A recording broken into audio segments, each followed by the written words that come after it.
Ken Daniels with Joe Micheletti here at Madison Square Garden. 10 months ago, these two teams were separated by a shootout point on the final day on this hockey day in America. It's a 15-point gap. Both these teams coming off road losses Friday night by a goal. The Rangers blanked 1-0 at New Jersey. The Flyers, the league's top road team, lost 3-2 in Carolina. And the New York Rangers, the home team, have Artem Anisimov with Brandon Dubinsky and Ryan Callahan. The Flyers start with Scott Hartnell, Claude Giroux, and Jeff Carter up front. Braden Colburn and Kimmo Timonen are on the back end. It's Dan Girardi and Mark Stahl on defense for the Rangers. And Joe, they'll be busy this afternoon as it's brought back in by Carter, and the shot just went wide of the goaltender, Henrik Lundqvist. Well, Kenny, both these coaches expect this to be a very physical game. Certainly with the Rangers, that's the way they played all season long. And with the Flyers, they expect the Rangers to come out, play that same way. And of course, there's this rivalry that's been intact for many years now. Oh, sure, and we'd expect nothing less as Billy Leno clears one into the left wing offensive corner. Goes in there with Nodal. Puck in behind the goal, and the Rangers control. Approaching 1 minute gone here. It's Hockey Day in America from Madison Square Garden in New York, as Carl is back to get it to his defense partner, Chris Ponder. And back from Matt Carl.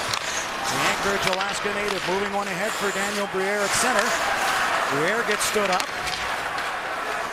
and the Rangers will take over. Kenny, you see that play there where the Rangers stand up in the neutral zone. Because of the great depth this Philadelphia Flyers team has, one of the highest scoring teams in the league, the Rangers are going to try and come out and try and stop the Flyers before they can get going. The Rangers just a touch better defensively than Philadelphia. Two of the top 10 defensive teams. The Rangers 6th, Philadelphia 8th. But yes, the Flyers score a lot more, and that's a problem offense for the New York Rangers. Played back to the line. Comes to the near side. Mazzaro shooting. Rebound is cleared to the corner, and Girardi plays one to the opposite side. The Rangers will control. Good hold in at the line there by Mazzaros. Plays it back in behind the goal for Van Riemsdyk. He couldn't center, and New York will take over as the Flyers in the midst of a change. No! That's fired in deep. In back of the goal and sent around by Darryl Powell right in front. And that just missed Brian Boucher. Sent back in by Del Zotto. In back of the net for Matt Zuccarello. The diminutive forward sends it in front, and it's deflected. They battle for the corner, and Philadelphia will take over. They'll shoot in and get a change going as Lundqvist cleared it around and back in, and picking it up is Wojtek Wolski. Now it's interesting, both these coaches, when you talk about lines and what they've done, there's been a few injuries and illness on both sides. With Philadelphia, they're going to have a lot of different combinations, and John Tortorella, who's had a lot of different combinations with his New York Rangers, is going to try and keep his lines together in this game. Avery has it back of the goal. Looks for someone in front. Couldn't center for Prost. Back of the goal, though, it's intercepted, and Timonen plays one. Prost is over to hold in. They'll chase him back to the net. Colburn moves it. Carter off to the far side. And played back in by Shelley. Mike Richards able to go this afternoon. And he's been dogged by the flu. Hartnell moves in on the forecheck. Up there along with Giroux. Brought out to center by Anisimov. In across the line with good speed, and a shot just went over top of the goal. Back into the corner. Flyers look to move. Moving up on it was Stahl to hold Giroux inside the line, and now Philadelphia sends it out, and the Rangers put it right back in where Brian Boucher will leave it for Pronger. Now, Ken, you mentioned Mike Richards. He did participate in the Roddy Brind'Amour ceremony, his jersey retirement ceremony in Raleigh the other night. Went out and presented Brind'Amour a nice gift. Came to the locker room afterwards and got violently ill, and they had to make a quick change, bring Jody Shelley down to play the game. Well, let's continue with your thoughts, Joe, as Blackberry takes you inside the glass. Well, as we've talked about, this is Hockey Day in America, and there's so many good young American players playing in this game, and two in particular that we want to focus on. For the Philadelphia Flyers, you've got young James Van Riemsdyk. He's just 21 years of age, really in his second season now. Second overall pick in the league back in 2007. And Derek Stepan, 20 years of age from Hastings, Minnesota, has been a real bright surprise on this New York Rangers team this season. And he's played a little bit of wing, but Stepan will be back at center this afternoon. Chance there just wide by Gaborik. Gaborik back of the net. Being hounded all the way back by Pronger. Carl watching. Goes back in. As possible, came out in front. And Boucher had to make a save. Another shot. Gaborik's got it again. Sending it back to the line for Delzato. Off to the other corner as the Rangers pinch in. Noto put on the body.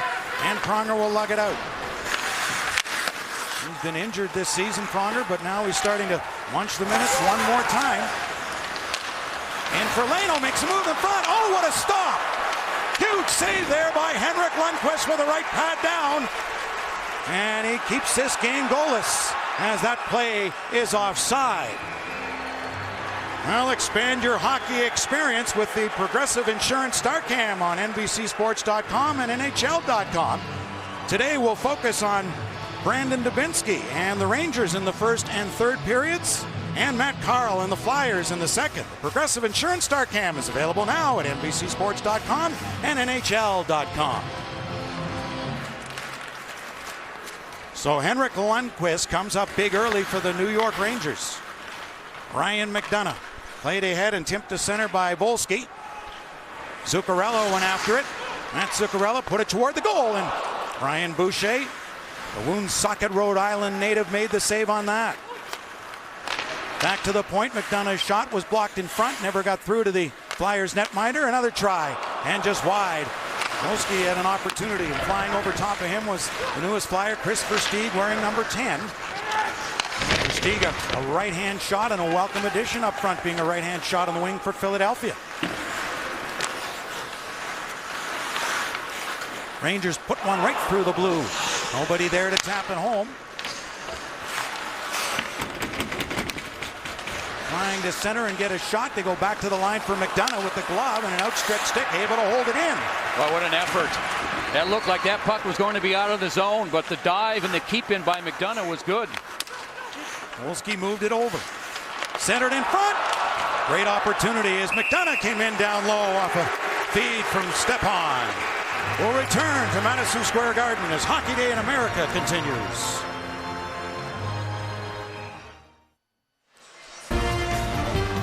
Hockey Day in America, presented by McDonald's and brought to you in part by ADT Security Services, always there. By The One, the Accord from Honda. By Discover, it pays to discover, official card of the NHL. And by McDonald's, I'm loving it.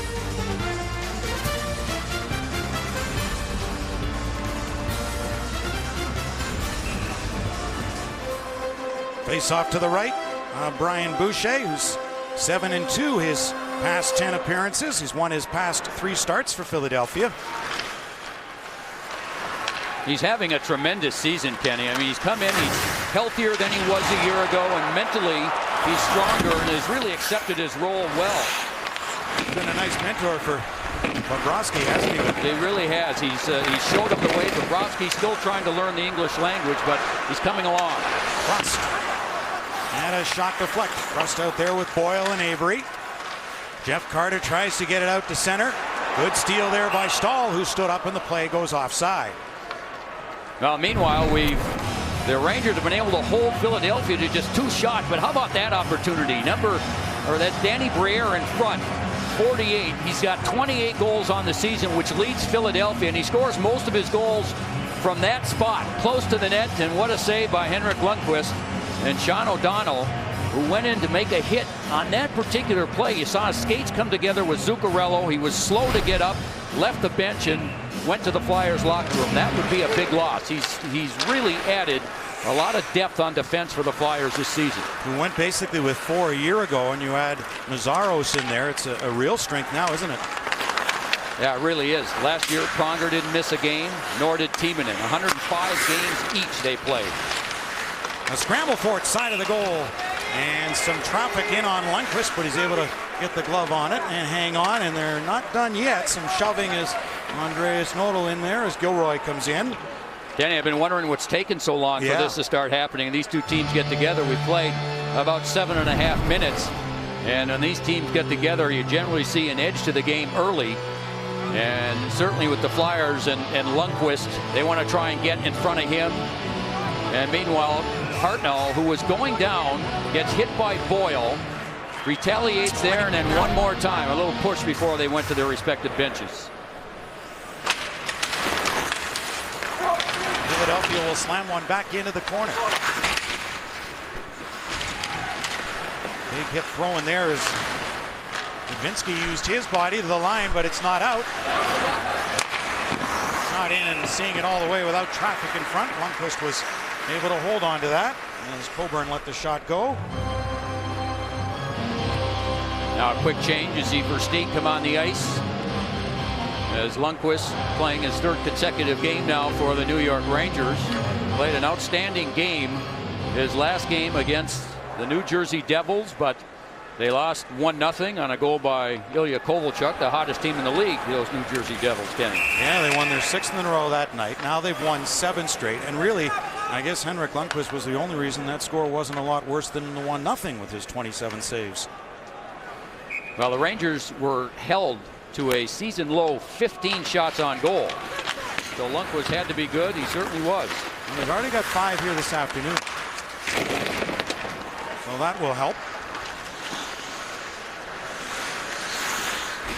Timonen tries to tie it up. Coming back to the line and a shot in front.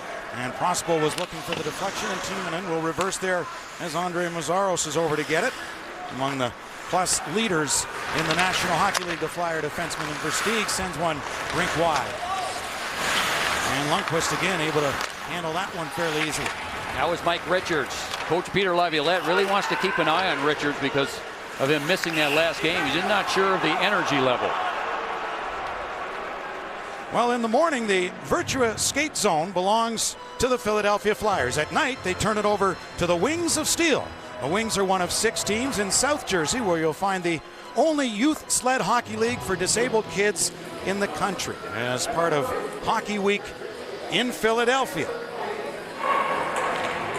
And Flyers legend Bob the Hound Kelly was a guest of honor, and nice to see Bob there. Controlled to Pronger. The shot, the save, the rebound. And the Rangers able to slap it away as Prospel will move it and get a change going as Gaborik sends one back to the Flyer line. And turned over as Prusk moves one ahead. Avery. Sean Avery going wide. Pronger trying to stay with him. Avery still with it. Shot hit a leg and deflects to the corner. Boyle behind the net. Boyle using that big body to try and shield that puck. Avery in to help as a second man in on it. Boyle for Prusk one more time. And Boucher able to see that all the way, and he'll take it. And again, Shelley into the middle of things. The former New York Ranger with Brandon Prust shoving one another. Well, the winningest American-born head coaches on this hockey day in America here at Madison Square Garden. And you and Dan Bilesma from Grand Haven, Michigan. Pretty successful, those who've won the Stanley Cup for the U.S.-born head men here today. Now there's Peter Laviolette, Massachusetts-born. Started playing hockey when he was 3 years old on a little pond behind a store where his father worked. And John Tortorella is the head coach of the New York Rangers. And as you mentioned, both highly, highly successful. Cleared out to center by Carter. And Kenny, you know what? I mean, there's talk that both of these coaches have a shot at Coach of the Year. The Rangers have been banged up all season. 226 man games lost to injury. Last year they only had 78. And Peter Laviolette, since coming and joining this Philadelphia team midway through last season, has really turned things around. And isn't it something when you have the horses, they always think, well, should you win Coach of the Year? And it's a lot more difficult than just opening up the door and saying go. Well, Peter Laviolette was telling us before the game that, you know, his focus is on just game by game. They're not trying to get in the playoffs. Meanwhile, John Tortorella, his team is 7th in the Eastern Conference right now, so he's got a much younger team. He wants to continue to develop kids and at the same time try and get this team into the playoffs. Has John changed this year, Joe, when his team has struggled, that he's not as uptight? I think so, and I think the players say that as well, that he's a little bit looser. But what he loves is he loves the effort that this team has given him every game. And he's handling the momentum swings that this game will bring you, and the Rangers in a similar position now as a year ago and battling for a final playoff spot, and the Philadelphia Flyers in a much different position, as Philadelphia should have home ice in the playoffs for the first round since 2004. Claude Giroux going wide, and a little knuckler there that Lundqvist will hold on to. This is Hockey Day in America, presented by McDonald's. Blazers fans, today all youth merchandise and treats. Welcome back to New York, in time now for Edward Jones FaceTime. Joe is with Coach Tortorella. John, you talked about all this balance offensively on this Philadelphia team. How do you feel you're defending at this point? Well, I think the best way to defend it is try to have the puck, and for a number of minutes here, we've had the puck, trying to keep it low and make them play in their end zone. Yeah, you were one of the coaches on the U.S. Olympic team, and just give us your thoughts on how you feel about the growth of hockey in the United States. Well, just from the Olympic side, I just think what we did with Brian Burke and the whole USA Hockey, bringing the young kids in and kind of changing the guard there, I thought it was time. All respect in the world to the guys that have been doing it for a long time, but we needed a change, and I really thought the youth really helped us there. Appreciate your time, John. Thanks, Joe. And very well said. And speaking of coaches, the late great coach and great guy Bob Johnson said it's a great day for hockey. He would have been overjoyed with a hockey day in America. Dubinsky and Briere. And the Rangers, who another part of their game they'd like to get better at is in the face-off circle.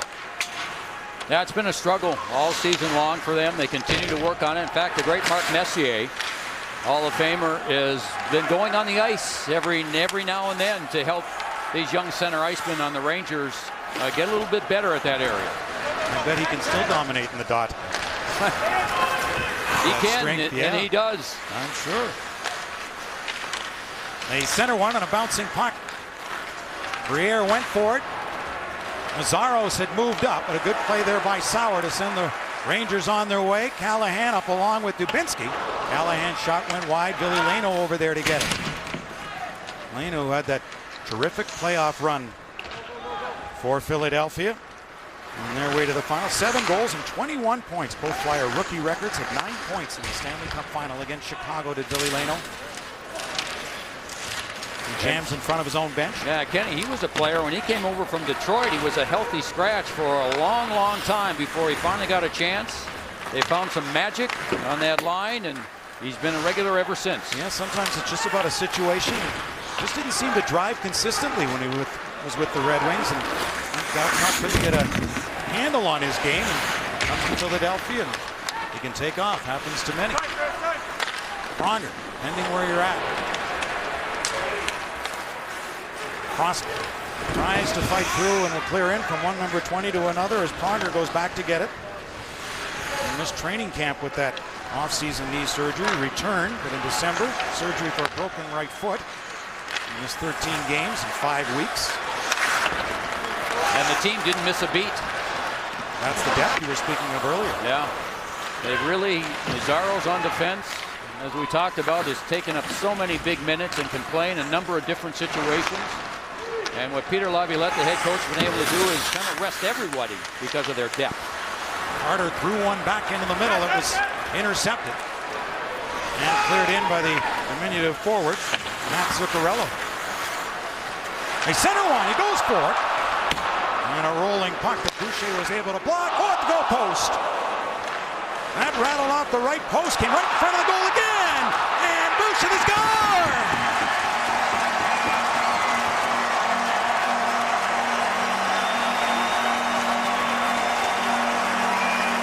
The Rangers score the first goal for the first time in 8 games. Well, there was a turnover by the Flyers right there on the offensive zone. Now the Rangers go the other way, and they're able to keep it in. There'll be one shot that hits the post that Boucher never sees. Makes that save initially. There's one that hits the post. Boucher didn't know where it was. And the Rangers just keep going. Boucher had trouble handling that one. And then Volsky is able to get the shot. Boucher can only get a piece of it. It trickles through him. And the Rangers, as you mentioned, have a lead, something that they're not used to lately. So Wojtek Volsky on his first point as a New York Ranger, which was the game-winning power play goal in a 1-0 win over Vancouver back on January the 13th. He came over in a deal from Phoenix for Michael Roosevelt. And that goal coming at 12:43, Volsky's 10th of the season. Here's another look. The shot, smart play. That shot would have been blocked, but the shot goes by McDonough wide of the net on the short side, and the nice carom in front. And that forces Boucher to try and play the puck. He had a problem with it, and Volsky was there to bang it in. Now Volsky had 3 goals and 8 points his first 10 games with the Rangers, just 2 assists the past 7. And now he's got a goal. Ryan McDonough at number 38, Michael Sauer. Shots are 8-6, came right in front. In favor of the New York Rangers, McDonough and Sauer picking up the helpers. Now, 12:43. Pardon me, Kenny. I think you can say the Flyers are off to a little bit of a slow start here. And Peter Laviolette told us before the game. As Avery shoots one and Boucher stops it. Now he says on a game-by-game basis he has to, motivate these players. Not that they're, not motivated on their own, but they're in such a different position than they were a year ago. Very true. Shot is blocked. And John Tortorella was talking about that too, and it's not so much the tired aspect, but you have to get out of that zone, and especially down the stretch now. Don't let your team think it's tired. Don't let your team rest on any laurels they've had. Yeah, John Tortorella had a meeting with his team yesterday and talked about that, being mentally tough, mentally strong. And he said, we shouldn't be tired today. We shouldn't be fatigued, and they've had an energetic first period. Early start time today, speaking of which, just under 6 minutes to go here in the opening period, 5:45 to be exact. As Coburn clears around, over there to get it is Dan Girardi. A bouncing puck, Coburn found it, just slapped it in behind, and Nissanov gathers it back in for the Rangers to the line, and the shot by Stahl is stopped. 5:31 to go in the first period, and the Rangers have a 1-0 lead on Hockey Day in America from Madison Square Garden in New York. Want more hockey? The NHL Game Center Live app gets you live game audio, video, and highlights right on your phone exclusively from Verizon.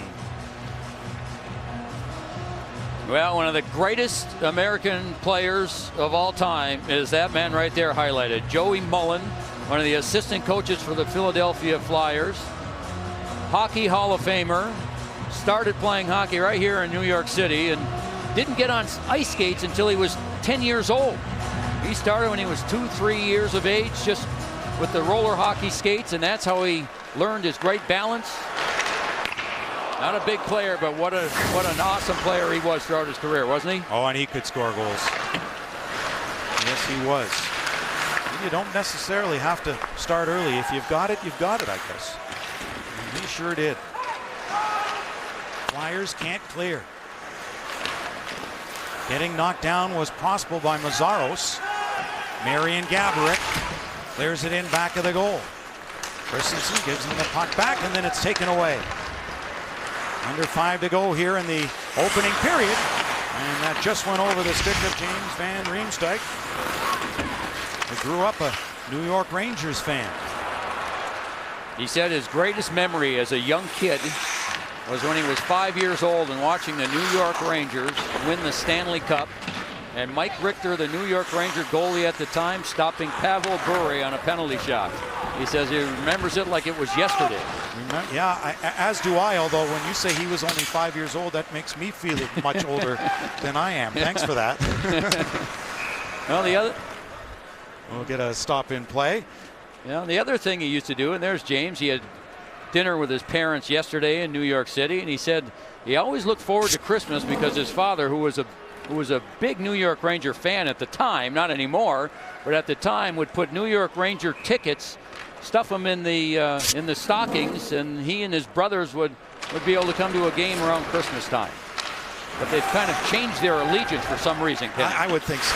And remember, he had the goal that started that comeback in Game 7 versus the Bruins in that historic series. Down 3-0 in that series, only to come back. Yeah, a tough start to this season. Didn't score in the first 17 games, and now it's up to 15 goals in his last 34, so he's turned his game around. Well, he did have a Gordie Howe hat trick against Tampa Bay, a fight and a goal and assist. The Rangers with another try, and Boucher stopped that. That puck came up and seemed to hit Derek Stepan in the facial area. Brought in by Briere, knocked off his stick. Volsky on the right wing pass, and a shot is deflected up into the netting and out of play.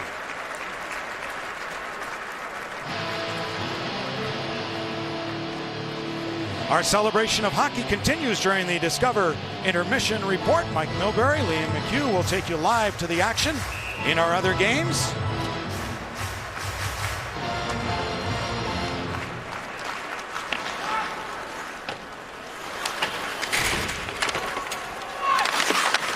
Not just inside the Ranger line, but grabbed there by Giroux. Backhanded in front, the score! On a redirect in front of the goal as Giroux sent it that way. And Carter in front and Hartnell, and it's a 1-1 tie. These are two center icemen, Giroux and Carter, that sometimes play on the same line. They're so loaded at center that they've got to use two centers on the same line, put someone at wing. This is just good hard work, and Giroux, one of the great passers in the game, makes that move, and how about this on the backhand? Throws it right to the middle, and Carter was there to put it in on the redirect. Giroux is 28, Carter in front. There's the redirection with Hartnell providing the screen. And the Philadelphia Flyers come back. We talked about how loaded they are. Boy, it doesn't take much for them. They have the puck a little bit. That high talent up front, and they tie it at 1. It's Carter's 27th goal, his 51st point, and gives him 11 points the past 11 games. Boucher with the save. Matt Gilroy. And we've got a stop and play and a cross-checking penalty coming. Brian Boyle, I believe, in front of the Flyers net is going to get called. Dennis LaRue making the call. Paul Dvorsky, the other referee here this afternoon. It's been a relatively tame first period as far as the physical play, which I think surprises certainly Peter Laviolette, the Flyers coach, and John Tortorella for that matter. And now this Flyer power play. Here's the play again in front. Brian Boyle right there gets a stick up high on Mazzaros, back to head. And so the Flyers with the first power play. This Philadelphia power play is sponsored by Bud Light. Here we go. As Philadelphia 16th with the man advantage. Ranger penalty killing is 9th. New York's second to only Philadelphia in shorthanded goals 4. They've got 9, the Flyers 10. I guess you can't decline penalties, can you? Point shot by Timonen is knocked down, a bouncing puck, and cleared, but held in by Mazzaros. First power play of this game, Billy Leno moving away from Callahan, and he's been terrific for the Rangers on the penalty kill. Ryan Callahan, Briere puts one back to the point. Timonen comes across this side. One-timer, oh, save. It got through Lundqvist, but cleared away. That made it difficult because Billy Leno was in front of Lundqvist when Briere took the shot. And a 1-1 tie here. See the numbers. Philadelphia's power play 16th. Giroux and Carter are the leaders with 7 goals. 50 seconds remaining in the penalty to Boyle. And now the player you have to watch is the man with the puck right now. Chris Pronger, probably the best quarterback on the power play of anybody in the league. And when he gets the puck, passing or shooting, he's excellent. Collision, and the fans wanted a penalty there.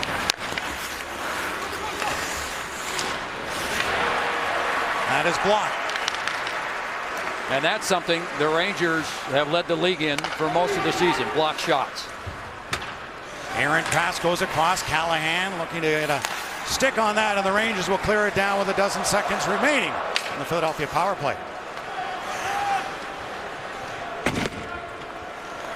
On this hockey day in America, we welcome those of you who are watching the Washington Capitals and the Buffalo Sabres. We're in a 1-1 tie.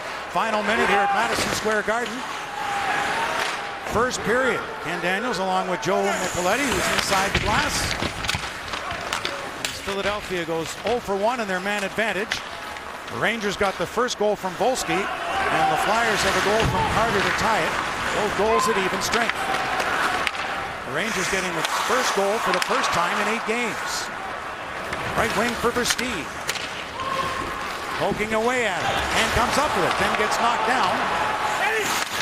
Ranger fans here held their breath on that. Sharp angle, saved by Lundqvist. And New York will just loop one out to center ice, knocked down by the Flyers. I think the Flyers have gotten better as the period has gone on. Don't you think, Kenny? Yeah, they seem to have found their legs. The Rangers really carried the play in the opening 10 minutes or so as Gaborik goes after it. And the first period comes to a close as the Rangers, who had just about the 14 shots they had in their entire last outing, with just 16 in a 1-0 loss in New Jersey, put up 14 on the board in the first on Philadelphia. But after one period of play from Madison Square Garden to New York, it's a 1-1 tie as our coverage Hockey Day in America continues on NBC.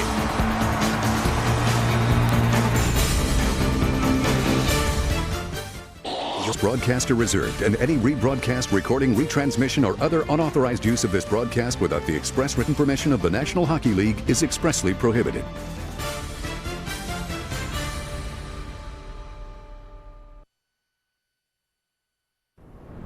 You're watching Hockey Day in America, presented by McDonald's. And here in New York City in Madison Square Garden, the Rangers and the Flyers are tied 1-1 after 20 minutes of play. And for the New York Rangers, you'd have to think that it was a much better first period than they've had in the past, considering on Friday night in New Jersey in a 1-0 loss to the Devils, the New York Rangers had but 16 shots on goal that entire night.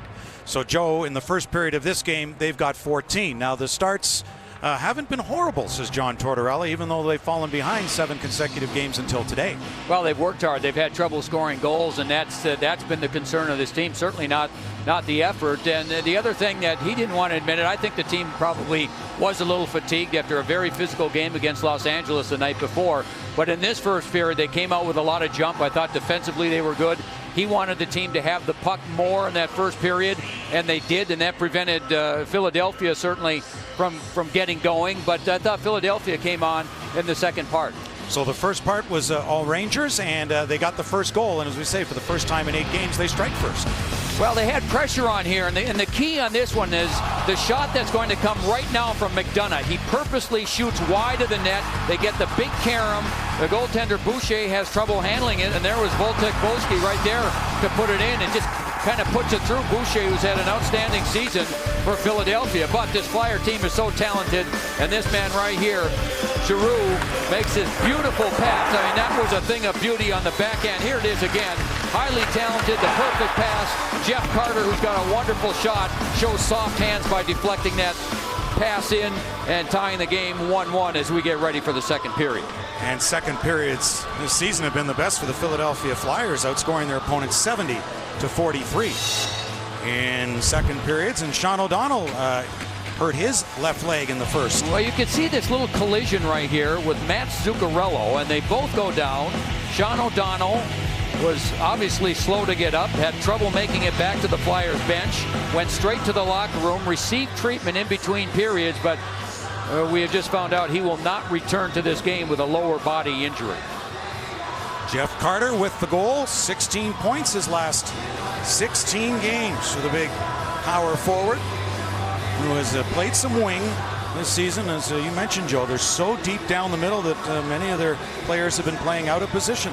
Well, with Peter Laviolette, the head coach, and I asked him about this, and he said, you know, he said I switch them back and forth. Like he'll play Carter at center, then he'll play Carter at wing. The same with Giroux. And the reason he does that, he doesn't want them to get away from playing their natural position. So he wants to make sure that they continue to play both positions, and he has to do that. They've got so much depth at center, and there's a player that's not even in the lineup tonight for Philadelphia. Their best penalty killer, that's Blair Betts, who injured a finger last game against Carolina. So he's a fifth center that is not playing today because of injury.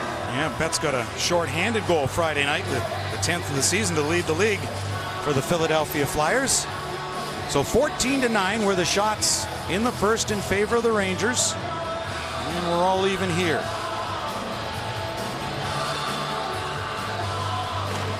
And underway in period number 2. Slap at the puck by Dubinsky,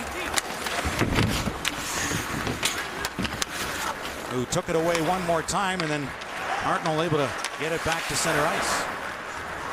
Carried back in by Anisimov over to Callahan. To the far side, in there is Colburn. He is tying up Dubinsky. Point shot in front, and a great save there. As Boucher, as Callahan was right in front. Centered again, and Boucher's got a glove down. Let's take you inside the glass. Sponsored by BlackBerry. Here's Joe. Okay, Kenny, thank you very much. You know, one of the great American coaches, and we talked about these two coaches that we're seeing today, but maybe the greatest of all time was Herb Brooks, who spent time at the University of Minnesota. I was very fortunate enough to play for Herb for 4 years, and he paved the way for a lot of different players. And unfortunately, we lost Herb at too young of an age. And who could ever forget what he did in the 1980 Olympics? And what a tremendous player. He coached right here in New York for a number of years as well, but he left his mark on a lot of people and a lot of players. I guess you learned so much about hockey life from him. There was no one I learned more hockey from than Herb Brooks, and he was way ahead of his time. In fact, I had a conversation with Paul Holmgren, who is the general manager of the Philadelphia Flyers, and Paul and I were teammates one year at Minnesota, and we were talking yesterday about how Herbie was so far ahead of his time and taught us so much in this game. Cleared ahead and knocked away before it got through to Hartnell, and now back down in behind for Girardi.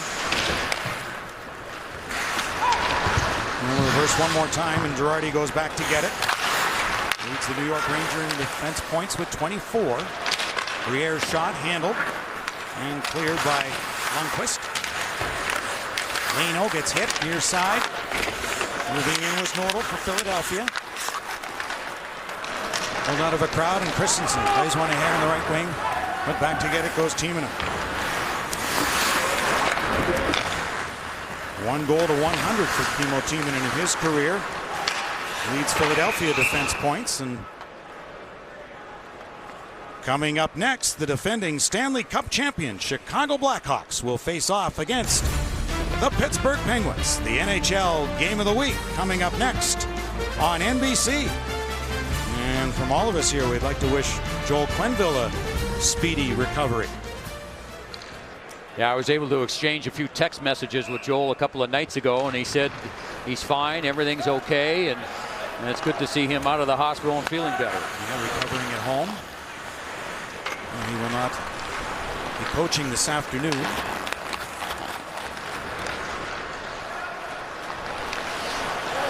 Backhand shot, as that was stopped off the stick of Daniel Carcillo. And of course, that was from a bleeding ulcer he suffered, and that's why he was in the hospital for a couple of days. That was a scare in the evening when he was taken to the hospital, but right away they had said it was nothing cardiac related, and that was certainly good news. Delzato, he was hit. Boyle, pass over this shot, and just deflects him wide. Carcillo ran into his own man. And sent back in by Gilroy, and right back out for Shelley, the former New York Ranger. He wanted a 3-year deal from the Rangers, but Glenn Sather declined on that. Now Philadelphia stepped up to the plate and offered them that 3-year deal. You know, it's been interesting in this period how well these teams have played defensively, and that's a penalty coming up right there. The Rangers will be short-handed, I believe, as that puck went over the glass, and that'll put Philadelphia back on the power play. Delay game. Rangers penalty. Well, as Derek Stepan goes to the box, time now for Honda's. Name that squirt. Well, we know the man with the mullet on the left, and all we can tell you is both these are left-hand shots. That's the only clue? Come on, Kenny. Well, there's one. Yeah. Brandon Dubinsky. That's a better one for you. He met Jaromir Jagr years and years ago and became a fan, and then they actually ended up on the same team here in New York and on the same line for that matter. Isn't that cool? Delay a game. Derek Stepan in the box at 3:03. So the Flyers on their second power play. Carl moved it back to the line. For Pronger. They work it around the perimeter. Pronger's got it again. For Matt Carl. Ranger without a stick. Callahan. Now he goes to get it. Pronger fakes back over to Carl in the face-off circle in the slot. And cleared down the ice. And what a strong play by Dan Girardi in front of the net on the rebound. He was able to get his stick on the stick of Mike Richards and prevent Richards from getting the rebound shot. This Philadelphia power play is sponsored by Bud Light. Pronger has Leno circling in behind. Gives it for Matt Carl, former Hobey Baker winner at the University of Denver. First player from there to ever win the Hobey and first American to win NCAA titles and a gold World Junior Championship in the same year. One of 2 Hobey Baker winners in this game. The other one's also a Matt in Gilroy. Just a half minute left in the Flyers power play. Their second of the game. Timonen toward the goal. It's deflected and wide. And the pass back by Leno didn't work. And Timonen has to circle back at center. Now Philadelphia's had the puck, and this is something that Peter Laviolette, their head coach, told us before. Even last game, they had the puck plenty on the power play, but weren't getting many shots through it. Rangers are doing a nice job on the penalty kill, getting in those shooting lanes. And this time we'll clear it, and that'll do it. And Derek Stepan comes out of the box. After that delay of game penalty has expired. So we remain tied at 1. It's just over 5 gone here in period number 2.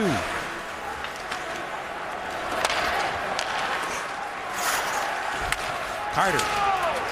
He'll shoot it in. Giroux and Hartnell up there. Hartnell threw it into the slot. A stab at the puck by Giroux.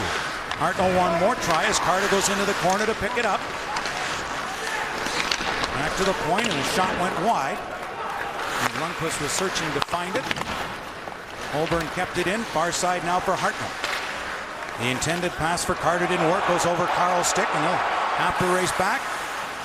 Turn back into the slot. Zuccarello back in front. And Zuccarello will go back to pick it up. That was an off-balance shot by Zuccarello. It seemed to hit the skate of Mark Stahl, the defenseman who had joined the rush. Cleared in by Hartnell. As Lundqvist will tee it up. Both teams using the opportunity to make changes. And it slipped in deep by Stepan. Boucher saw Zuccarello coming at him. Puck's loose as Avery tried to knock it down just onside inside the Ranger line. Gilroy had moved it, put back in by Mazzaros. Lundqvist for Del Zotto. Off to the left wing side and chipped out to center. On a bouncer handled there by Pronger. And again, Philadelphia down to 5 defensemen this afternoon with the injury to Sean O'Donnell. And as Pronger is back to get it. Pronger, who said the coolest thing in his room growing up was an Al McInnes poster. They could only shoot like him, right? Yeah. He's got a good shot, but not many were better than Al McInnes when it came to the shot. That is for sure. And all with a wood stick, right? That's right. Remember those days? Sure. Seemed like a long time ago, didn't it, Kenny? Yes, it does. Yeah, very few in the league. There are still a couple. The wood blade and a two-piece, but not many. Can't even find them anymore. For the most part, not at this level. Saved by Boucher. Running right in front of his own goal was Van Riemsdyk. He went after it, but too far for him and the Rangers. Callahan will clear in and wait for his mates to get back on side, allowing Coburn with it on the left-wing side. Up the middle it goes. Off the stick of Chris Christie. There just hasn't been much room on the ice for either team. I mean, not many times have we seen these teams able to carry the puck over the blue line and make many offensive plays. That'll probably be to John Tortorella's liking, I would think. And this Flyers offense try to keep them in check. And as he said before the game, both coaches know it's a game where you hit and be hit, a giveaway. And Boucher stopped that as Derek Stepan said, wow. He tried to take advantage of that gift handed right to him. And as you'd expect from a Flyer Ranger tilt, a little extracurricular after the whistle goes. We'll return to Madison Square Garden in a moment.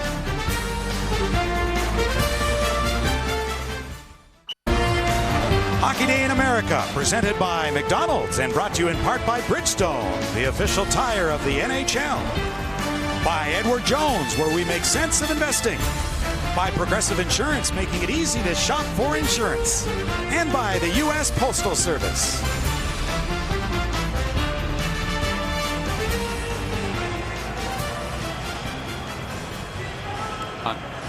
Now there's Dan Girardi, who made a very good defensive play while killing the penalty. You see Mike Richards, number 18, in front.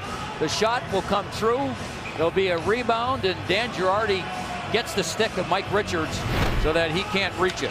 Good defensive play. Well, the Flyers are down a defenseman in Sean O'Donnell. The Rangers are down a forward. Marian Gaborik did not come out, Joe, to start this second period as Ville Leino makes a move. Backhand, a forehand in front, and Briere was stopped.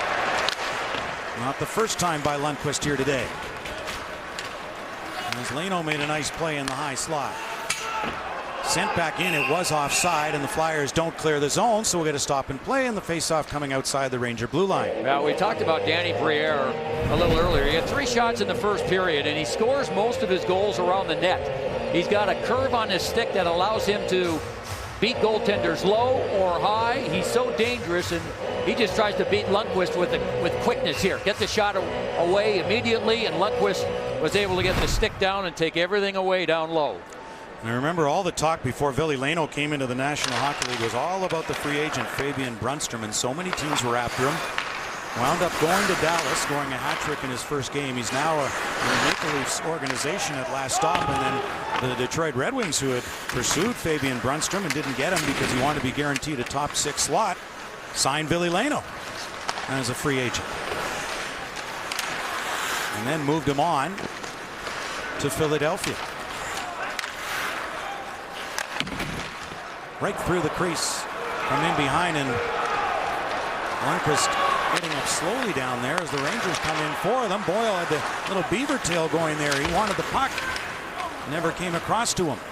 All 3 Flyer forwards caught on the play. The Rangers actually had a 4-on-2 and not able to get anything going on that. Mike Richards has off as his shifts are being kept short as he's been ill, as we mentioned, battling the flu. Not able to go this afternoon where he couldn't in Carolina on Friday night in the 3-2 loss by Philadelphia. Hartnell to his left, and a bouncer deflects off the stick to the corner.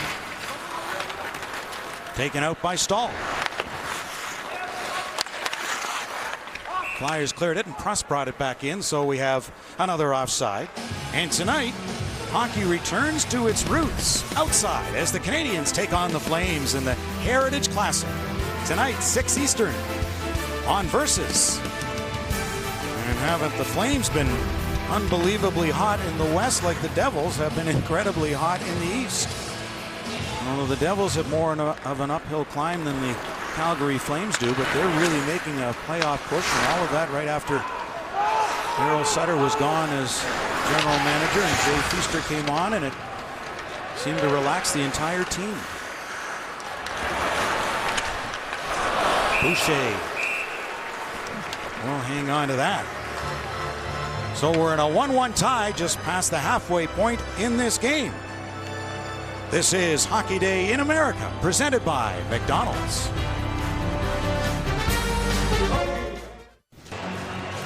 One tie, second period here at Madison Square Garden, and time now for Edward Jones FaceTime. Joe is with Coach Laviolette.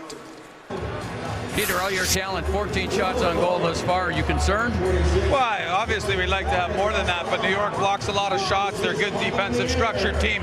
We got to keep fighting. I do think we can generate some more zone time, pressure more pucks, try and outnumber, change direction, more shots through to the net, second opportunities. So you're right, it's a little bit low. We'd like to be a little higher than that. Thanks for the time. Right, thanks. I know we mentioned, Joe, that Sean O'Donnell's gone, and we've talked about the Flyers' defense depth, but top to bottom up front. The top 4 forwards, 12 forwards, you not think they're the deepest team in the National Hockey League? Yeah, I do. Certainly Vancouver you have to consider up there, but they've got all kinds of problems on defense with their injuries. But I'm not sure that there's a better team in the league right now than Philadelphia. In fact, I think they are the best team in the league. And they adding Chris Versteeg as Lundqvist gets a heart of the Pronger shot. And adding Versteeg without giving up somebody off their roster. Yes, they gave up the picks, but however, it could be the 30th and 30th if they were to win the Stanley Cup. So pretty good deal to get a guy like him who can play anywhere, the top 9 spots, really. They had depth before they acquired Chris Versteeg, and that certainly is going to help them tremendously. Chris Versteeg actually gives Philadelphia 16 players now who took part in Game 6 of the Cup final. They had 15 of their own, and now the addition of him is Ville Leino. Tries to work through and giving it back for Andreas Nodal. Knocked down at the Ranger line, and Stahl is there. But Stahl is checked. Giroux, as he was hit. Slot back in as the puck had come outside. So the Flyers will tag up and the Rangers will set up. Pass is knocked down for Hartnell, who gets the puck back. As Carter went to the front of the goal and picks it up in the near boards now for Timonen. Couldn't handle it. It was bouncing on him. He'll just send a backhander deep as Matt Gilroy is over there to get it. With speed through the middle. Levinsky going wide up there along with Callahan. Oh, what a save! Great stop there by Brian Boucher as he kicked out the left pad. Keep this game all even. Here come the Rangers again. A shot, and Boucher again with the left hand makes the save. And Zuccarello with a chance. Well, if you've watched the Flyers all season long, this is not a surprise. Brian Boucher, he's had a tremendous attitude. As I mentioned earlier, he's more fit, healthier than he was a year ago. And this is just fantastic. I mean, that left leg, that was a tremendous save on the redirection. And Brian Boucher with his good buddy Brian Berard in the crowd tonight. They grew up in Woonsocket, played hockey for many, many years, and he's here to watch Brian Boucher play today. Brian Boucher was a first-round pick of the Flyers in '95 and took a journey through 5 other cities before coming back to Philadelphia in 2009, and he's maybe as confident as he's been in his career right now. He's got a calmness about him that the coaches talk about that he didn't have a year ago. There'll be a boarding penalty coming up here, Joe. This will be against the New York Rangers, so Philadelphia will have another power play opportunity. Here it is again, play in the corner. That's Wojtek Wolski that goes in. Boy, it didn't look like much. Sold pretty well by the Philadelphia defenseman. Lazaros, I believe that was. Wasn't that Kenny? Yeah. So down he goes, and so the Flyers go back on the power play. And this Philadelphia power play is sponsored by TurboTax. Philadelphia's third power play. They've had 2 shots on their first 2. 2 of their 15 have come with the man advantage. By the way, Gabrick will not return to this game.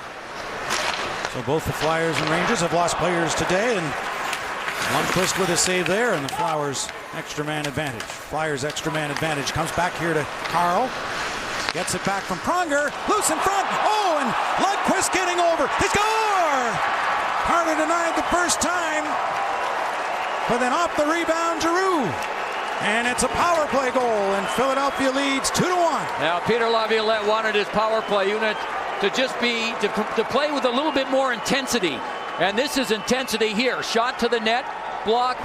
Lundqvist will end up making a beautiful save on Jeff Carter, but can't stop the rebound. Here's the puck movement, the quick shot. There it is there. What a save on Jeff Carter. But Carter regains control. No one picks up Giroux.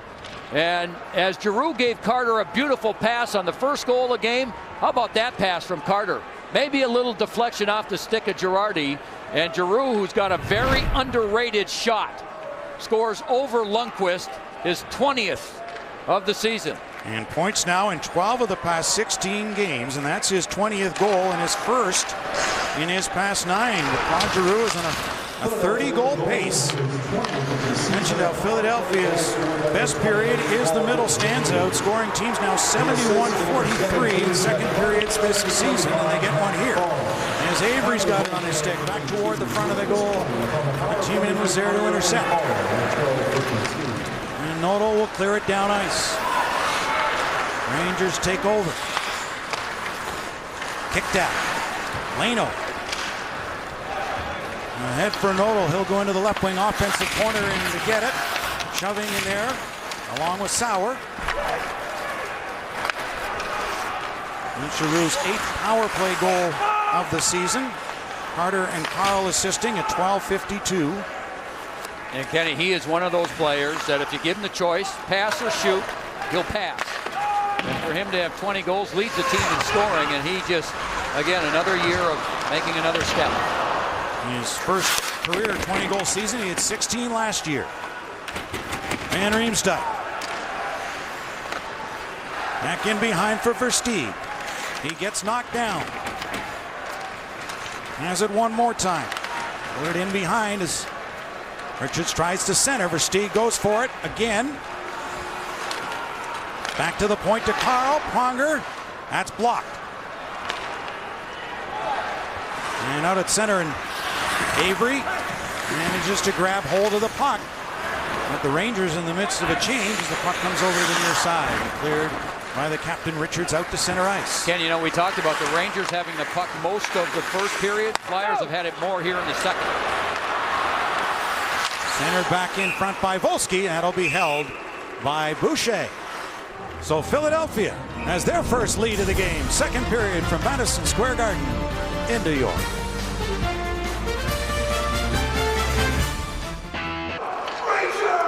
On the right is the former University of Wisconsin captain, Derek Stepan, who hails from Hastings, Minnesota, who says coaches and family biggest influences on his life, and that was Father Brad in the crowd watching.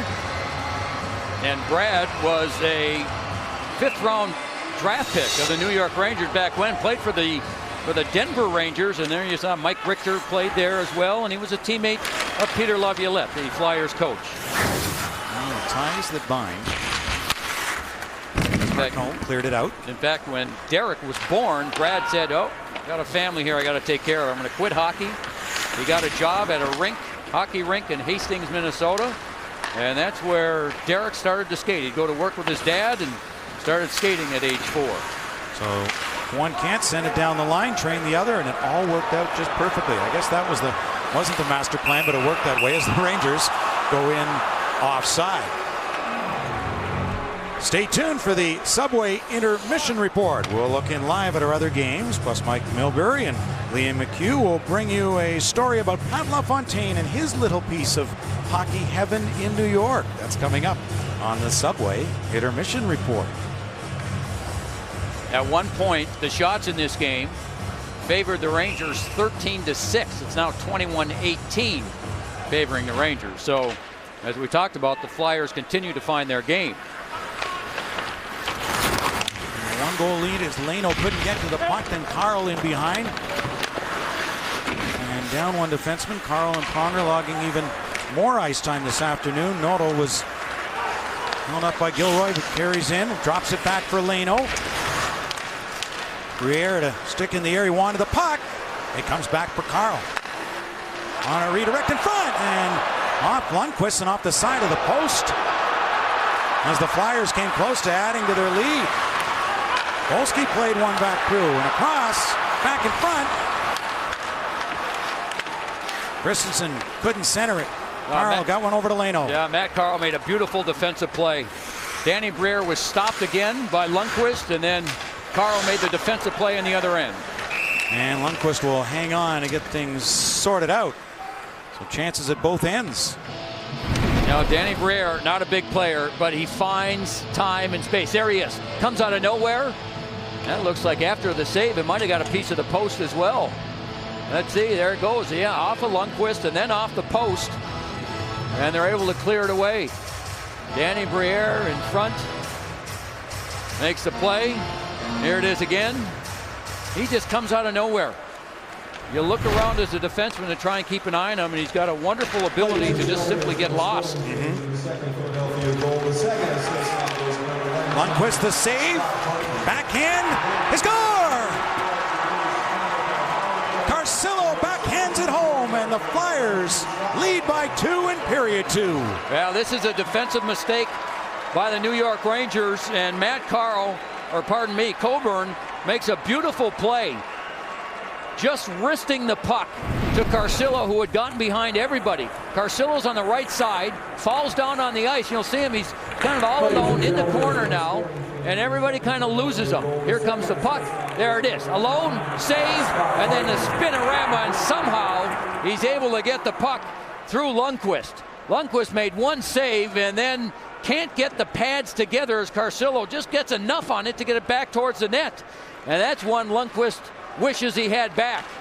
Carcillo gives the Flyers a 3-1 lead. Just his 4th goal of the season. Not that he's noted for scoring goals anyway, but his first in 9. That one centered by Van Riemsdyk. Came back to the point. Big crowd in front of Lundqvist. As Richards was standing right in front of the goal. Now Dubinsky out there with Anisimov and Callahan. Dubinsky had it knocked off his stick and then went over the stick of Dan Girardi and back at center. Artem Anisimov turning with it in neutral ice. And Riemsdyk able to grab that loose puck as the New Jersey native carries in and it knocked down. Coburn and Powell assisting at 16:26 on the Carcillo goal. Giroux. First try, puck didn't get out, so they'll now look for another attempt that's knocked down at center. And the Flyers have really quieted this crowd here at Madison Square Garden in the second period. They sure have. Hartnell. And a backhand try and just wide from Giroux. Harder moves up. Olski on the far boards. Pass up through the middle. Zuccarello shooting. Eric Stepan over there to backhand one in. Zuccarello again. Now Volsky. Back to the point. That's knocked down. McDonough again. And that was stopped by Boucher. Carl got a stick on it. And now Philadelphia able to relieve the pressure there. McDonough got a sticking away in that. Stepan plays it back. Volsky in. Boucher able to make the save. He's able to see those shots coming in off the wing. The Flyers will just dump one out as both teams will change on the fly. Now the Flyers have been able to find a way to take the lead, increase their scoring chances, but yet they're not giving up much defensively. And they're move one back to get set up here. Shots in the second period, 12-9 in favor of Philadelphia. The Rangers with a 23-21 edge in the game with 1:10 to go here, second period. Coburn knifed it along, but it's kept in. Christensen put it back in behind the net. He heads to the slot. The puck hit Boucher, and then off Christensen's stick. Tried again. John Tortorella told us before the game he's looking for players to step up and make big plays. He said that's what we're lacking now. We're making those more towards the first half of the season. They need that now, and they could certainly use it trailing 3-1 in this game. And as you mentioned, John Tortorella had said prior to the game he wanted to keep his lines together. Well, the loss of Gabrick prevents that. And now with some juggling as Callahan carries. Ryan Callahan will shoot it in. 15 goals, 30 points in 40 games for Ryan Callahan. He had a broken hand and missed 19 games earlier this season. Sent wide by Volsky. Carcillo Laid it out through center as Volsky got over to stick check that puck away. And then Anisimov came back in defensive posture. One last rush here and a long shot won't happen. As the Flyers able to poke it away, and the crowd here at Madison Square Garden restless as the Philadelphia Flyers have the lead after 2 periods of play by 2 goals in a game that was tied at 1 after 20. And the Flyers in a strong second period get a couple more. So our Hockey Day in America coverage continues as we send you now to the Red Wings and Wild in Minnesota.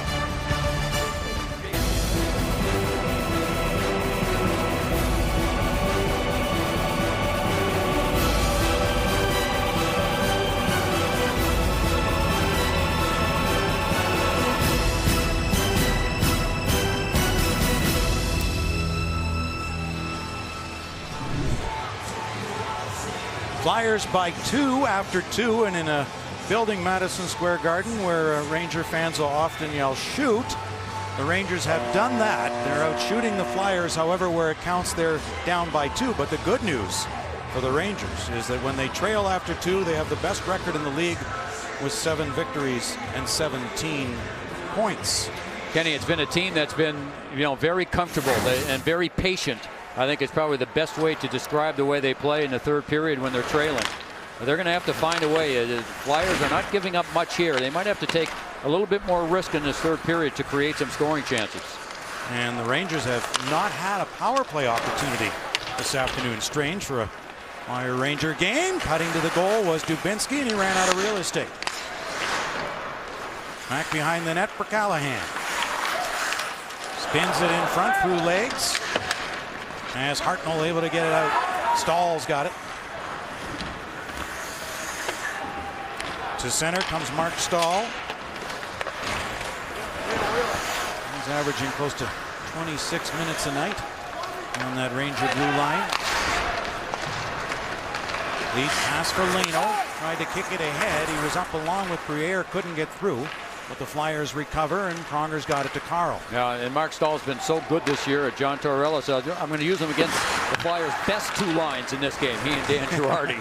Yeah, you've got a lot to cover, don't you? For sure. But the Ranger youth has been well served here on this team as well. I know this is a building, Joe, that 42-year-old Madison Square Garden that's undergoing massive renovations, first of 3 consecutive rebuilding projects, but the team that resides in it has been rebuilding too, the 6th youngest group in the National Hockey League. Well, along with Glenn Sather, the general manager, they've just decided to hold on to draft picks and hold on to their young kids and not trade those away. And what they're seeing now is those young kids grow up together and become kind of the core of this team. 6th youngest team in the National Hockey League and youngest defense group in the National Hockey League. And from where they came from, it's really young, because they had relied on veterans for so long. As the puck is batted down in front, and Stepan couldn't get to it. To the other side, Stepan going in there again, puts the body on, but Philadelphia able to clear. Icing indicated here, and the faceoff will come back into the Philadelphia zone as Blackberry takes you inside the glass with Joe Micheletti. Well, Matt Carl of the Philadelphia Flyers was 6 years old when he started skating in Anchorage, Alaska. And he and Brandon Dubinsky of the Rangers actually were teammates back when Brandon was 13, Matt was 15.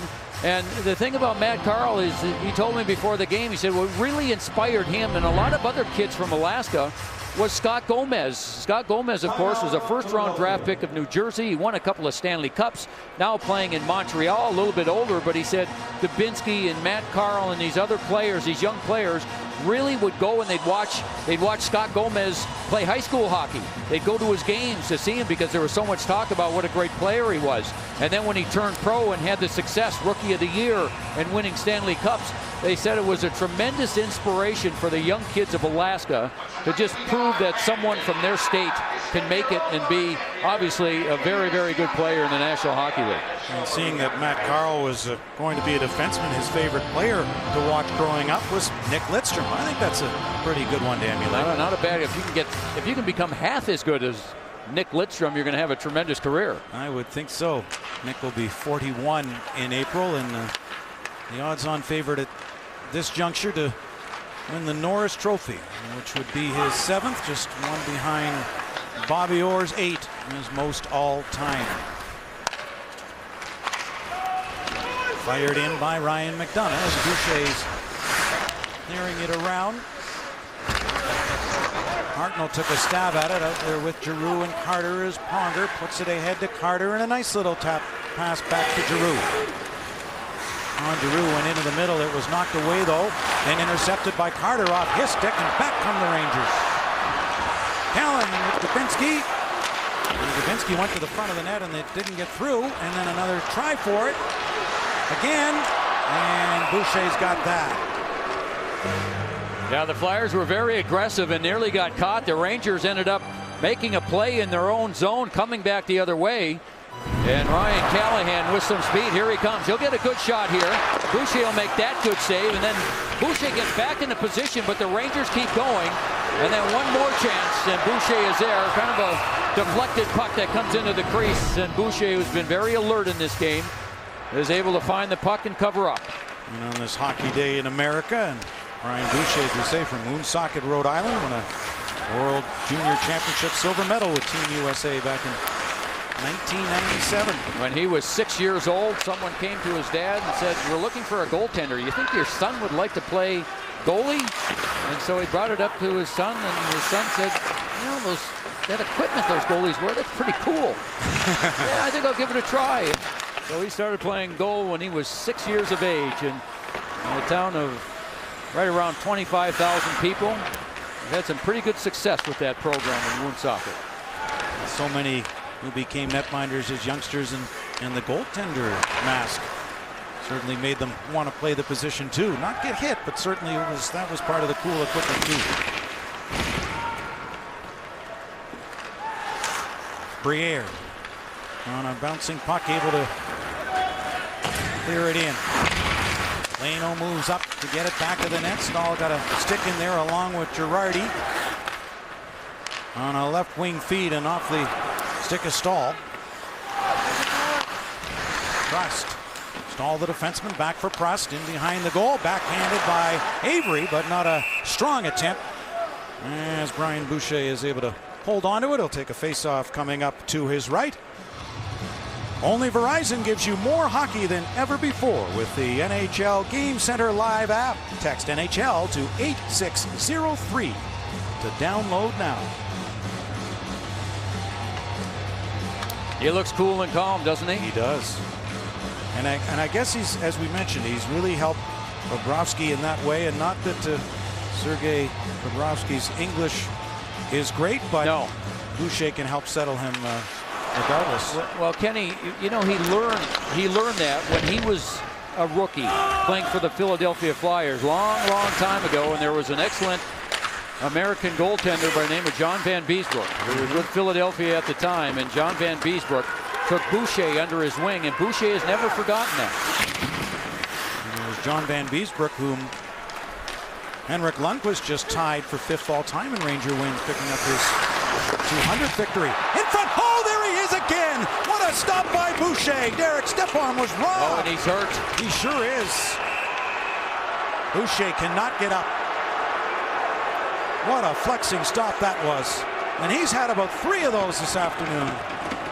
Well, we talked about his health, how he's been much healthier this year than he was last year. He had nagging injuries a season ago, but he's been healthy. And there's that save. He's able to kick out his right pad, and boy, oh boy, I didn't see much other contact than this move right here. Kicks it out, but he was in a strange position. Then a little bit of contact after that. But the position that he was in, he looked like he was up. Watch, he's up, and then he has to kind of throw the leg out, and it looked a little unorthodox for a goaltender to make that kind of save. Then there was a little bit of contact after that. And boy, oh boy, he's in all kinds of pain. He's still down on the ice. He's only back to his knees now, and it was Derek Stepan who had the chance. That would have brought the Rangers back to within a goal, but it was a marvelous save by Boucher, and this still does not look good. No, Boucher's 25th game this season. He has not played 40 since 03-04. His 3rd consecutive and over with Phoenix. Over here on the bench, Bobrovsky is on the ice. He's putting his mask on. And he's kind of getting himself prepared, whether he gets the call or not. But it looks like he will. It doesn't look very good for Boucher. No. And he's very, very slow to get back to his feet. Let's see what happens. Peter Laviolette is looking anxiously and talking to his team. Still 15:06 to go in this 3-1 game.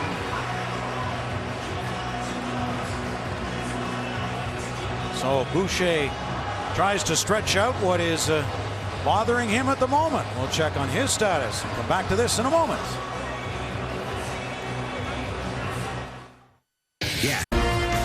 Hockey Day in America, presented by McDonald's and brought to you in part by Verizon, the largest high-speed wireless network in America. By TurboTax, taxes made easy, taxes done right. By Bud Light, it's the sure sign of a good time. Here we go. And by the new 2011 Ford F-150, built for tough.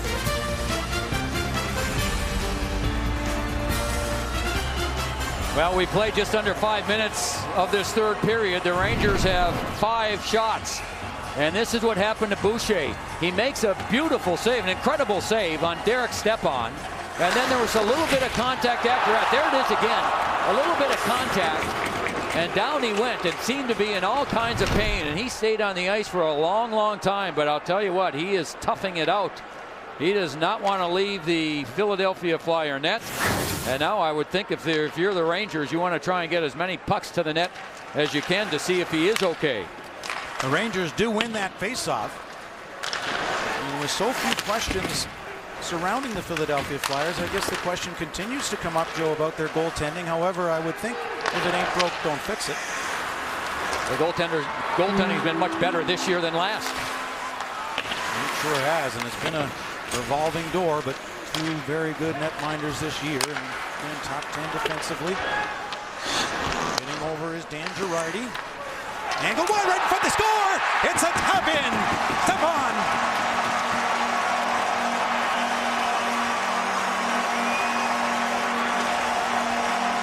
I think he just didn't see it. I mean, he looked fine going side to side, down to his pads, down to his knees, back up on the ice. And that puck just somehow got behind him on the other side. And Derek Stepan, who had the other chance we showed you, this line has been the best line for the Rangers. A young line, there's a shot, that goes through. Dan Girardi, the defenseman, keeps it alive, and that was just a play off the boards. What a play, as it turns out. How about this carom? Off the boards, and Boucher playing in the road rink may not have known that carom, and that gets past him, and Stepan makes it a 1-goal game. 5:28 the time. So home ice bounce for the Rangers, and home ice has not been kind to the Rangers. Even better on the road than at home, but that they used to their advantage right there, and that was a gimme for Derek Stepan. Here it is again, and again the Rangers have come out and had an excellent start. And Stepan and his line, how about that one? Oh boy, I think his eyes didn't get big when he saw all that room. And there's Dad watching. I'll drink to that. How about that reaction? Yeah. Probably thinking about time he scored. Right. Well, I remember seeing you for a preseason game at Joe Louis Arena, Joe, and I said, first off, how do you pronounce this youngster's name? And you told me that, and then you said, this kid's a player. So you, like the Rangers, you knew very early on what he could do. You know, he has that look about him, and the way he makes plays. And here, Girardi and Stahl assistant. Dubinsky comes out with it, then ran out of room, and it's knocked away. Dubinsky was trying to get back. Oh, and Versteeg was sent flying into the boards as he was hit hard by Ryan McDonough, the St. Paul native. The other thing I'll say about Stepan is one of the greatest U.S. players of all time, who epitomizes the sport. The captain, Chris Drury, captain of the Rangers, said there's something special about Stepan. When the game's on the line, he says, I look down the bench, he's got that look in his eye. And of course, we know Chris Drury has scored a few big goals in his career. I was just going to say that. If anybody knows what clutch is, it would be Chris Drury. This will be icing, and this crowd at Madison Square Garden in a sold-out house, delighted that the Rangers are now within a goal. Now, it's really the first time in this game as I look down at the Philadelphia Flyer coaches that there's a little, I don't want to say disgust, but some concern on their faces because of the start that the Rangers had. The shots now at one point were 21-21. The Rangers have had the last 10 shots on goal. And the Flyers, as you can see, still without one here. Approaching 7 minutes gone in the third period. A scrambled faceoff, and again the Rangers come up with it. Boucher from a sharp angle will hold on to that. So it's Philadelphia now just by one. And getting closer thanks to Derek Stepan. You're watching Rangers and Flyers on Hockey Day in America. We've got ourselves a one-goal game, and time to take a look at the 4-drive-1 update. Well, the New York Rangers scored the first goal of this game. That was Wojtek Wolski. That made it 1-0. And then Philadelphia came back. The redirection by Carter. And then the second one by Giroux. And then the third one made it 3-1 by Dan Carcillo. But Derek Stepan has come back to bring the Rangers to within a goal at 3-2. Off that faceoff sent around by Mazzaros. Giroux going in there along with Sauer. Mazzaros clears near side. And Stepan was backing up for the defenseman McDonough, who'd moved in. Sauer is back. Giroux with a lift of the stick, and he's got the puck. Good play there by Claude Giroux.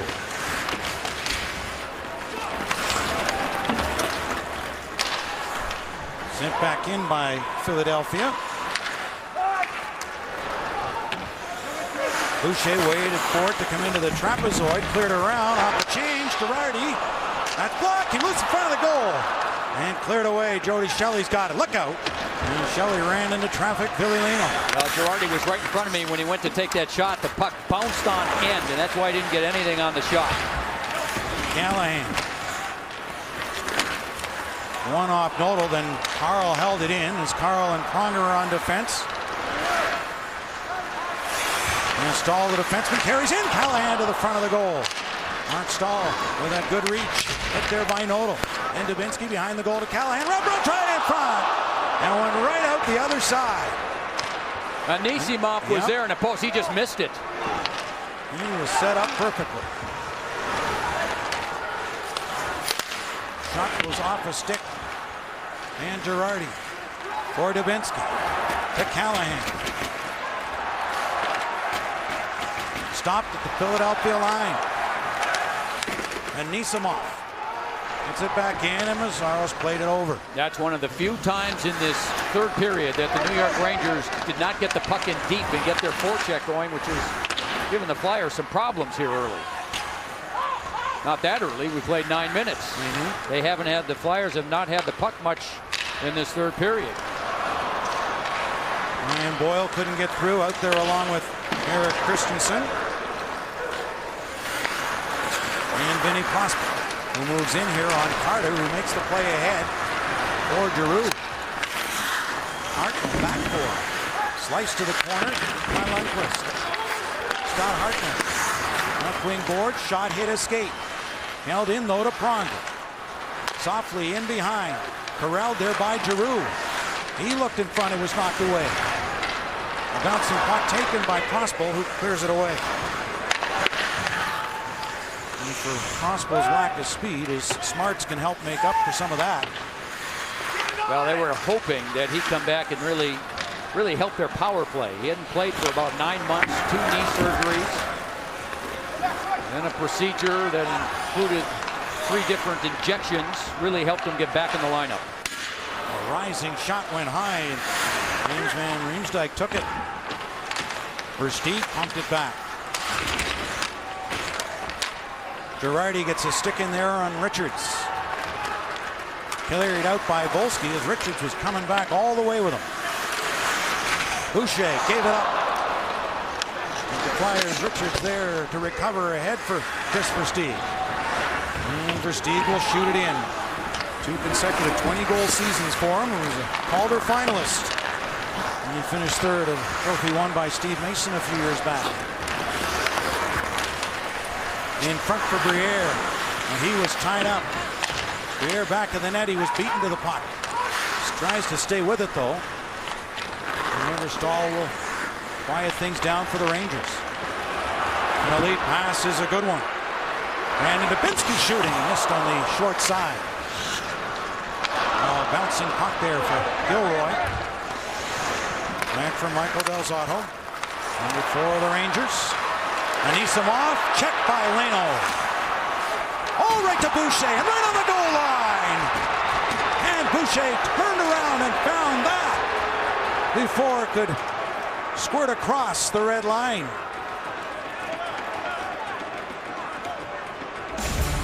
That close the Rangers came to tying up this one. And a great chance there for Anisimov. We'll return in a moment. 3-2 Philadelphia. 11 minutes and 9 seconds of all New York Rangers here in the third period. Artem Anisimov has a chance. Has that one. Can't get a shot, but he stays with it and tries to bank it off the goaltender Boucher. Boucher gets a piece of it and then finds it and holds on. Here it is again, right side of your screen. Hits him off the side of the right leg. And then he finds the loose puck. Shots 9-1 here in the third period. Rangers have won 2 of their last 3 after losing 6 straight as Boucher gets the glove on that. Well, Philadelphia has been super hot, 15-5 their past 20 games. And again, they're getting good goaltending from both Boucher and Bobrovsky, whom we talked about. Peter Laviolette in a much different situation. But I go back to when Peter Laviolette took over this team a year ago. And when they started asking him about how poorly the team was playing and what he's going to do short term, he said, this isn't about short term. This is about doing the right things to win a Stanley Cup. And that caught on with everybody, and here they are. Yeah, he doesn't change the structure. He wants his team to have an identity and just keep it the same, not to confuse anyone. Just keep playing the same way how they do. And it's worked. As that's up into the netting and out of play. Philadelphia, the best road team in the league, 19-7-3 coming into play today. Coming up next, the defending Stanley Cup champion Chicago Blackhawks face off against the Pittsburgh Penguins. The NHL Game of the Week coming up next on NBC. And there will be 2 more meetings between these 2 teams. The next one here, March 6th, 12:30 on NBC, the Game of the Week. John Tortorella he's just going with the hot players, the players that he thinks have a chance to score and that are doing something when they've been on the ice. So Anisimov, his line back out there. And that was his theory for the power play most of the year too. If you're not going, you're not going. Now he's doing it the same here today. Those that he thinks are hot are going to play, and those that are not won't. Well, the other thing he's doing is this. He's gone with 4 lines most of the season. He's trying to find 9 forwards. He wants to cut down to 3 lines his final 20-plus games of the season. At the trade deadline, February 28th.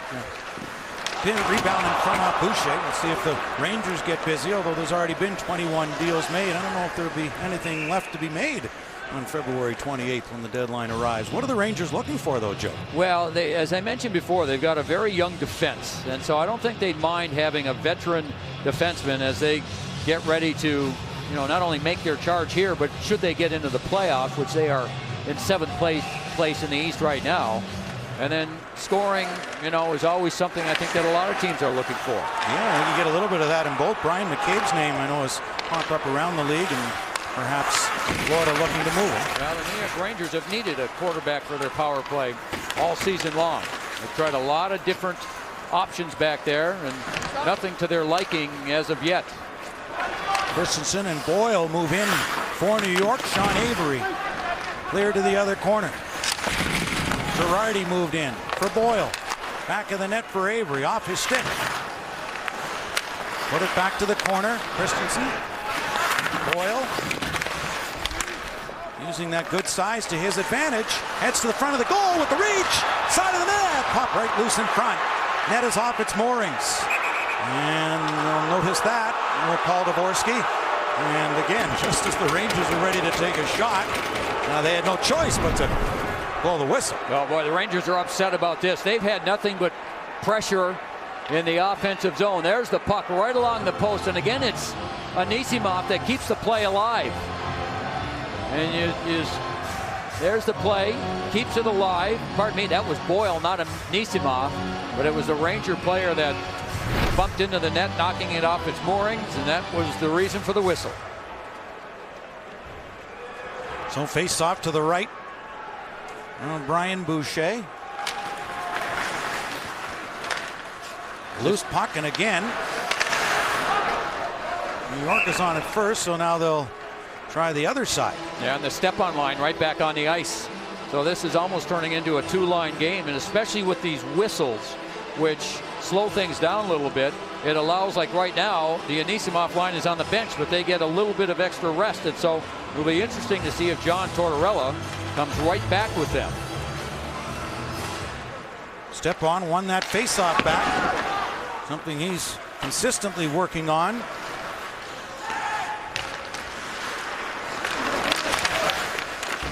Nodal and Timonen for Philadelphia. And just couldn't get a stick on it. Again, the fans wanted a penalty. Well, Stepan was taken down by Timonen off to the side of the net. Well, I guess they want a penalty. The Flyers haven't had one. Rangers haven't had a power play try. That in itself just doesn't sound right. I know, this I was going Rangers, to say. Flyers hockey. Yeah, if you had odds on that before the game, my goodness. Well, there's still time to get one, though. Under 6 to play here in the third. Just a 1-goal difference in this. Nazaros able to hold on to it. Girardi at his own line will just spin one back. Here goes Anisimov. Nazaros able to move it ahead. Hand on the stick by Leno. Back in, forced to the corner. Giroux over. Carl waits. Looks in front. Back to the line it comes. Coburn. Leno. Now Carl tipped over top of the goal. Hartnell first on it. Back to the line on the backhand. Good hold in though by Braden Coburn. Got some help back there and forced out is Hartnell. Well, Hartnell wanted to make a pass across to the weak side defenseman, who was Matt Carl, but when he looked up, Matt Carl needed a change, so he left and went to the Flyers bench. No one was there. That's why he had to skate out of the zone with the puck. And again, the Flyers down to 5 defensemen with the injury in the first period to Sean O'Donnell. The Rangers have lost Marion Gabbard late in the first. Puck is up high. Moving in goes for Stieg. Stahl played it off the back of the net. For Stieg, though, able to steal. Put it in front and a good recovery by the Rangers blue liner. Lifted in by Callahan. Yeah, that was Mark Stahl again. Had his stick in the perfect position to intercept that pass. Avery's up on the forecheck for New York. Christensen went 2 as the Rangers send 2 in. Ryan McDonough. For Avery, brought back in by Brian Boyle. 19 goals in the season. Yes. He has it toward the net. Saved by Boucher, loose in front. Stepan's on the ice now with 2 new players. He's playing the wing with Boyle at center and Avery on the ice. So Stepan's getting as much ice time as they can possibly give him. Good play not once but twice as Boyle gets it back to Avery. Saved by Boucher and no rebound.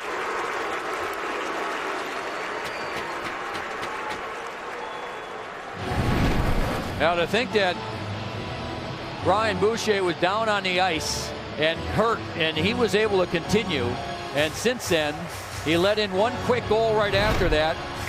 But he's been tremendous since then, because the Rangers have had an onslaught. They've been able to get the puck in deep, and Boucher has had to stop first shots, stop screen shots, deflections, and he's been good.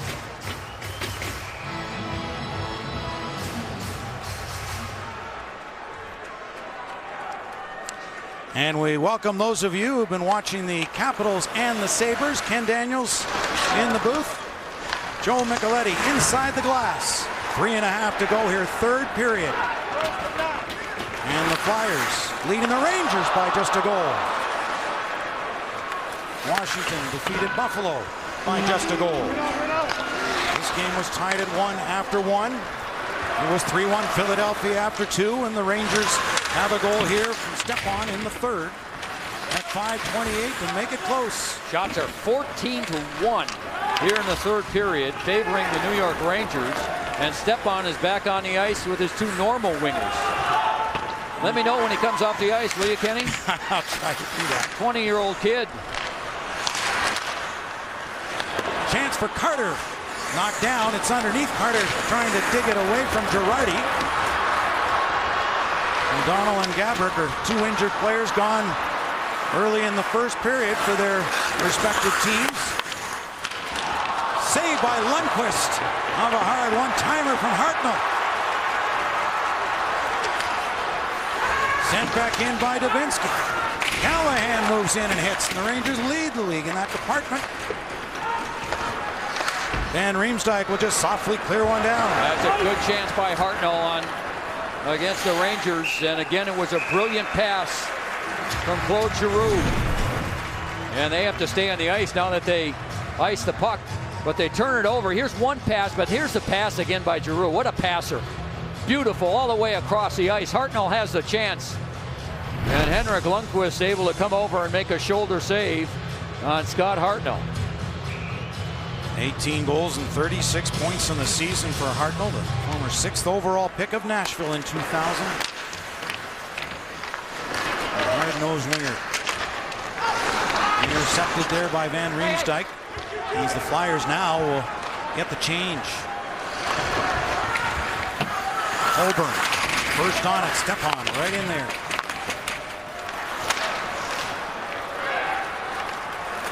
Flyers carry ahead. Going wide with it, Van Riemsdyk is hit there by Girardi. We'll watch for Henrik Lundqvist, and he'll head out. Just 90 seconds to go here, third period. Lundqvist still in the net. Sent back in by Volsky. Lundqvist about 30 feet in front of his goal, and the Rangers will be able to capitalize here on the icing by Philadelphia with 1:18 to go in the third. Shots are 38-23 for John Tortorella's team, but they're down by 1. Oh, he wants to keep everything going too. He wants a quick face-off. Get out there. This group of Philadelphia Flyers players, they've been on the ice, and he doesn't want to slow anything down. And remember, Peter Laviolette has already used his timeout. So empty net for the New York Rangers. 6-on-5. John Tortorella not letting the Flyers get any extra strategy session here. 14-2 are the shots here in the third for New York. Van Riemsdyk able to clear it down. This could be another icing, and they'll give it to him. Took a little bit of time off the clock. Took time off the clock, but it didn't. The players that were on the ice for the Flyers weren't able to get off, but they'll get a little bit of a rest now, as John Tortorella wants to use his timeout with 1:07 to go. I'll tell you what the difference has been here in this third period is that the New York Rangers have become more aggressive with their defensemen pinching in. They've gotten the puck in deep. They haven't given the Flyers defense much time to make plays. And Brian Boucher, the Philadelphia goaltender who looked down and out early in the period, found a way to hang in there, and he's really made some key saves after the game became 3-2. And we didn't know he'd finish the game after a great stop here in the third period, of flexing save. But he was able to hang in. Well, tonight, hockey returns to its roots outside as the Canadiens take on the red-hot Calgary Flames in the Heritage Classic. Tonight, 6 Eastern on Versus. You know, when we used to play outdoors, Kenny, and you would go into the warming shack when you got cold, they might need a couple of those warming shacks right next to the benches there. I would think so. A little cold in Calgary. And the ice for the alumni game was very chippy last night, so they've been working on that to get it into game shape. Here, Rangers control the faceoff. A minute left, down by 1. Anisimov put it back to the point. Stepan across the shot, knocked down in front, and Van Riemsdyk able to clear it. Versteeg's on it with an empty net.